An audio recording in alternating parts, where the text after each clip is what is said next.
Yes, John. Kayleigh, do you acknowledge that it is illegal in this country to vote twice in the same election?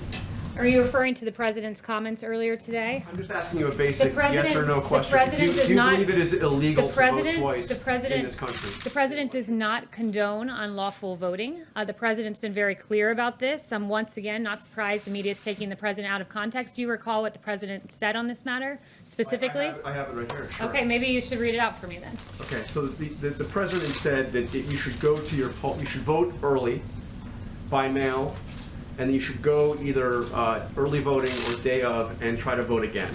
So he is asking people to vote by mail and then to go down to the polling place on election day and to vote again if their vote has, if they can't confirm their vote has been counted.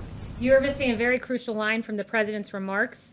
If it is not tabulated, meaning your mail-in vote, then you will be able to vote in person. If it is not tabulated. This is why there are at least 5 states in this country that do not count any mail-in votes until election day. So those votes won't be counted until afterwards.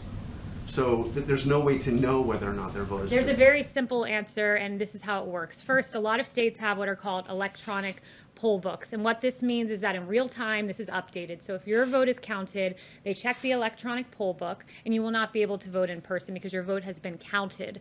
There's a secondary situation. So those who do not have electronic poll books, every single state in the country, you can cast a provisional ballot. And that is a ballot that is there. And if your vote that you have not mailed in is not counted, they will then count the provisional ballot. And that is exactly what the president's referring to. But what Democrats are doing is saying this: we want an entire new system for voting, one subject to fraud. Don't take it from me, take it from Jimmy Carter, who said in 2005, as part of a bipartisan commission, absentee ballots remain the largest source of potential voter fraud.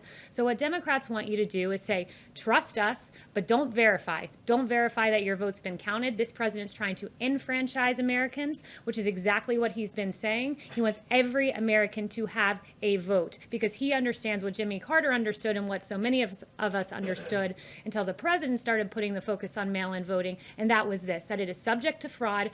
Every vote should count, and every American should verify that their vote is counted by going to their polling location. You say to the executive director of the North Carolina Board of Electors, who says that this would create a big problem on election day.